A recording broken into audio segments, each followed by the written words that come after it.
Hello friends, आज मैं पढ़ाऊँगा static GK part 5। First question है, कैनन शब्द किस खेल से संबंधित है? तो आंसर है बिलियर्ड्स। कैनन शब्द बिलियर्ड खेल से संबंधित है। अन्य शब्दों की बात करें तो आते हैं क्यू, जिगर। ये दोनों शब्द जो हैं बिलियर्ड खेल से संबंधित हैं। नेक्स्ट क्वेश्चन है, एबेल पुरस्कार किस क्षेत्र में दिया जाता है? तो ये एबेल पुरस्कार जो है गणित के क्षेत्र में दिया जाता है, मैथ्स में। एबेल पुरस्कार को गणित का नोबल भी कहा जाता है। एबेल पुरस्कार को गणित का नोबल कहते हैं। यह पुरस्कार Norwegian academy of science and letters द्वारा दिया जाता है। यह पुरस्कार किसके द्वारा दिया जाता है? Norwegian academy of science and letters द्वारा दिया जाता है। यह पुरस्कार 2020 में 2 लोगों को दिया गया था, जिसमें पहले थे हिलेल फुरस्टेनबर्ग और दूसरे थे ग्रेगरी मार्गुलिस। कौन थे? हिलेल फुरस्टेनबर्ग और दूसरे थे ग्रेगरी मार्गुलिस। इसकी शुरुआत 2003 में की गई थी। एबेल पुरस्कार, जिसको गणित का नोबल कहते हैं, इसकी शुरुआत 2003 में की गई थी और इसमें पुरस्कार राशि के रूप में 60 लाख नॉर्वेजियन क्रोन दिए जाते हैं। ध्यान रखना, क्रोन जो है वो नॉर्वे स्वीडन की मुद्रा है। ध्यान रखना, क्रोन कहाँ की मुद्रा है? नॉर्वे की मुद्रा है। अगला, वार्षिक सांस्कृतिक मेला वसंतोत्सव किस राज्य में मनाया जाता है? वार्षिक सांस्कृतिक वसंतोत्सव मेला जो है गुजरात राज्य में मनाया जाता है। यह गुजरात के गांधीनगर में आयोजित किया जाता है। इस साल जो मेला आयोजित हुआ, इसकी थीम थी एक भारत श्रेष्ठ भारत। अगला क्वेश्चन है, लोसार महोत्सव भारत के किस राज्य में मनाया जाता है? तो याद रखना है, लोसार महोत्सव भारत के हिमाचल प्रदेश राज्य में मनाया जाता है। यह एक 15 दिवसीय उत्सव है जो हिमाचल प्रदेश के धर्मशाला में आयोजित होता है। यह एक 15 दिन का त्यौहार है जो कहाँ आयोजित होता है? धर्मशाला, हिमाचल प्रदेश में। अगला प्रश्न है, फूड प्लैनेट प्राइज़ की घोषणा किस देश के द्वारा की गई है? तो याद रखेंगे, फूड प्लैनेट प्राइज़ जो है वो स्वीडन देश द्वारा दिया जाता है। इस पुरस्कार को जलवायु परिवर्तन के कारण खाद्य आपूर्ति पर उत्पन्न खतरों के लिए दिया जाता है। याद रखेंगे, फूड प्लैनेट प्राइज़ जो है वो स्वीडन के द्वारा दिया जाता है और किसके लिए? जलवायु परिवर्तन के कारण खाद्य आपूर्ति पर उत्पन्न खतरों के लिए दिया जाता है और इसमें पुरस्कार राशि के तहत $1 मिलियन दिए जाते हैं। अगला प्रश्न है, हिडिंबा मंदिर किस राज्य में स्थित है? तो आंसर है इसका हिमाचल प्रदेश। सही आंसर क्या है इसका? हिमाचल प्रदेश। याद रखेंगे, हिडिंबा मंदिर जो हिमाचल प्रदेश में स्थित है। याद रखेंगे, हिमाचल प्रदेश में और कुछ चीज़ों की बात करें तो इसमें मुख्य है पोंग बांध परियोजना। याद रखेंगे, ये जो पोंग बांध परियोजना है ये ब्यास नदी पर स्थित है, कांगड़ा जिले में। ये भारत का सबसे बड़ा रॉक फिल डैम है जिसकी ऊंचाई है 435 फीट। ये भारत का सबसे ऊंचा रॉक फिल डैम है। याद रखेंगे, पोंग बांध परियोजना ब्यास नदी पर स्थित है। अगला, भाखड़ा बांध परियोजना, ये सतलज नदी पर हिमाचल प्रदेश में स्थित है। सतलज नदी पर हिमाचल प्रदेश में।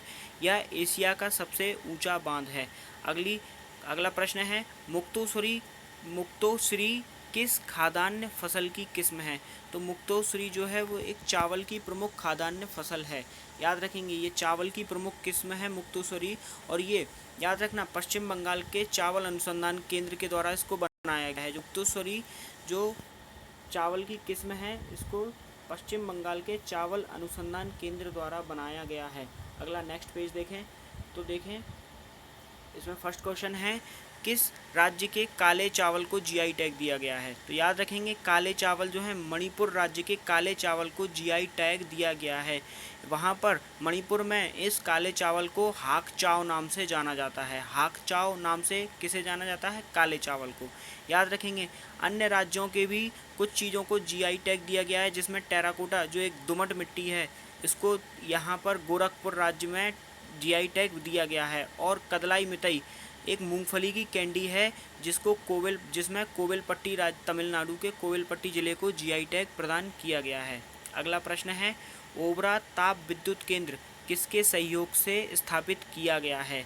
तो याद रखेंगे, ओबरा ताप विद्युत केंद्र जो है रूस के सहयोग से स्थापित किया गया है और यह वर्तमान में उत्तर प्रदेश के सोनभद्र जिले में स्थित है, ओबरा ताप विद्युत केंद्र।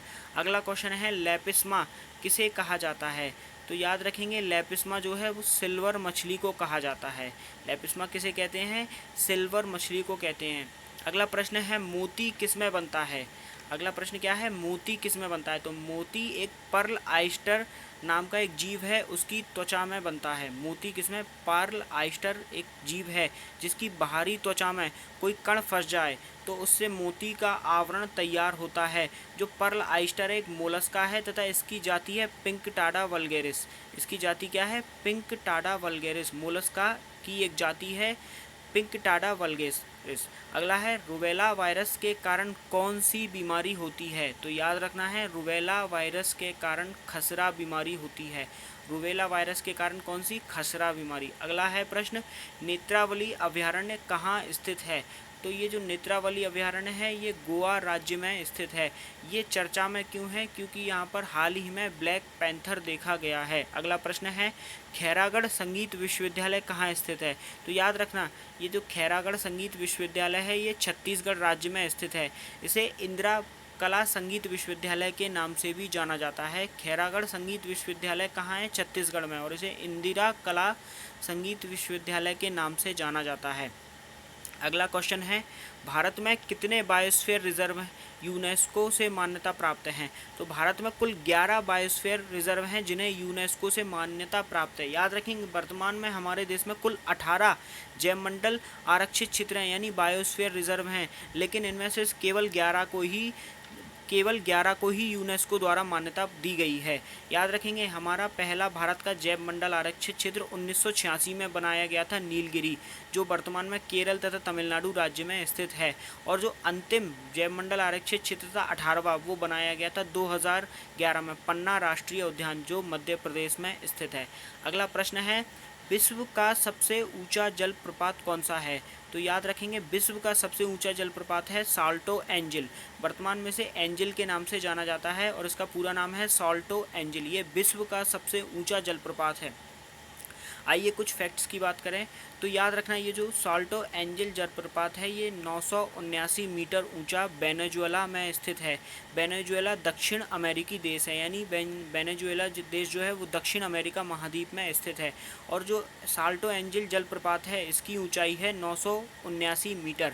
ये याद रखना कनेमा नेशनल पार्क में रियो कोरोनी नदी पर स्थित है। ये कहाँ स्थित है? कनेमा नेशनल पार्क में रियो कोरोनी नदी पर स्थित है। तो ये था हमारा आज का सेंस फ्रेंड्स। मैं उम्मीद करता हूँ कि आप इसे ज़्यादा से ज़्यादा लाइक शेयर एंड सब्सक्राइब करेंगे। थैंक यू दोस्तों।